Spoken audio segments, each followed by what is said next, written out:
নমস্কাৰ মোৰ চেনেলৰ প্ৰথমটো ভিডিঅ'লৈ আপোনালোক সকলোকে স্বাগতম জনাইছোঁ। লগতে অসমীয়া নৱবৰ্ষ আৰু ৰঙালী বিহুৰ বহুত শুভকামনা আপোনালোকলৈকে জ্ঞাপন কৰিলোঁ। আশা কৰোঁ আপোনালোক সকলো ভালে কুশলে আছে। তো বলক দেৰি নকৰি ভিডিঅ'টো আৰম্ভ কৰোঁ। এয়া বিহুৰ আগদিনাখনৰ মই মাক অকণমান হেল্প কৰি দিছোঁ লাড়ু বন্ধা পিঠা বনোৱাত, কাৰণ মই কমপ্লিটলি ভালকৈ নাজানো, একচুৱেলি শিকিহে আছোঁ। অকণমান মাক হেল্প কৰি দিছোঁ। আৰু আজি গৰু বিহু, আৰু গৰু বিহু উপলক্ষে মই ইয়াতে সুন্দৰকৈ সজাই লৈছোঁ। মাটিমাহ, নিমপাত, ঘৰৰে কেঁচা আম, হালধি যিখিনি পাইছোঁ সেইখিনি লৈছোঁ। বাকী আৰু এইখিনি বটি মেলি গাত লগাই গা ধুম। অসমত অৱশ্যে এই নিয়মবোৰৰ কিছু ইফাল সিফাল হয় ঠাইভেদে। আপোনালোকৰ পিনে বাৰু কি নিয়ম পালে এবাৰ জনাবচোন কমেণ্টত।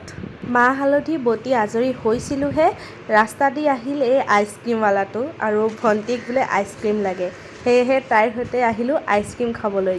গা পা ধুই মই আহিলোঁ এই পায়সখিনি লাৰি দিবলৈ বুলি এইকাৰণে কৈছোঁ, কাৰণ আগৰ গোটেইখিনি প্ৰচেছ মায়ে অলৰেডি কৰি থৈ দিলে। তো মই অকল আহি এইখিনি লৰাই দিছোঁ যাতে তলিত লাগি নাযায়। ইফালে মায়ে এয়া চিৰা ভিজাই থৈছিলে, লগতে এয়া ঘৰতে বনোৱা দৈ। ৰঙালী বিহুৰ বতৰ আৰু হাতত জেতুকাৰ ৰং নলগোৱাকৈ হ'বনে, সেয়েহে দেউতায়ো আমাক আনি দিলে এয়া জেতুকাৰ ডাল কেইটামান। লগতে এতিয়া দেউতাই অকণমান আমাক বটি দিছে, কাৰণ এইখিনি দায়িত্ব মই ভণ্টিক দিছিলোঁ, কিন্তু তাইৰ বোলে হাত বিষালে, সেয়ে দেউতাই বটি দিলে অকণমান। এয়া চাওকচোন বটি থাকোঁতে কিমান ধুনীয়াকৈ ৰং লাগিছে।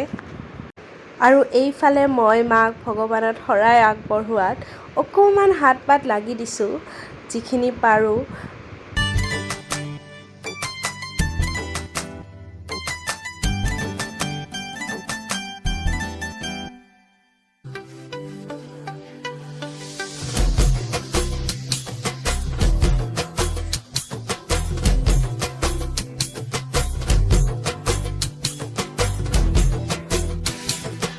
জেতুকা ৰাতিপুৱাই বটা হ'ল যদিও লগাওঁতে মোৰ ৰাতিয়ে হৈ গ'ল। বাৰু আপোনালোকক লগ পাই আছোঁ অহাকালি অফিচ যোৱা সময়ত।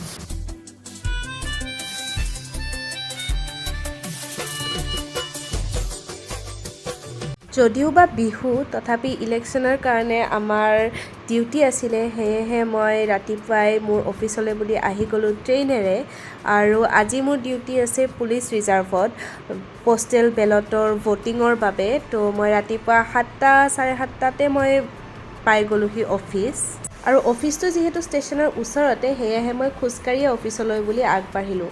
ৰাতিপুৱা খোজকাঢ়ি ভালো লাগে দিয়কচোন। আৰু এয়া চাওক মোৰ হাতত কি ধুনীয়াকৈ ৰং লাগিছে। এখনতে লগাইছোঁ অৱশ্যে, এইখনত লগোৱা নাই।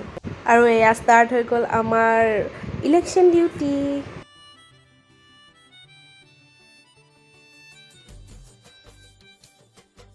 দুপৰীয়া প্ৰায় 2মান বজাত আমাৰ ডিউটি শেষ হ'ল, আৰু এই গোটেইবোৰ বাকচ লৈ আমি অফিচলৈ বুলি গুচি আহিলোঁ। আৰু মই আহি গ'লোঁ ঘৰ, কাৰণ বিহুৰ দিনাখন ঘৰৰ পৰা বাহিৰত থাকিব ভাল নালাগে দিয়কচোন। ঘৰলৈ আহি দেখিলোঁ মায়ে এয়া বনাইছে মাংস, লগতে 7 শাক আৰু তিতা কেৰেলা। আজিলৈ মই ভিডিঅ'টো ইমানতে সামৰিছোঁ। যদি ভিডিঅ'টো চাই ভাল পালে লাইক কৰি দিব, মোৰ ভিডিঅ'বোৰ আগলৈ পাই থাকিবলৈ চেনেলটো ছাবস্ক্ৰাইব কৰি দিব। আজিলৈ আহিছোঁ, বাই।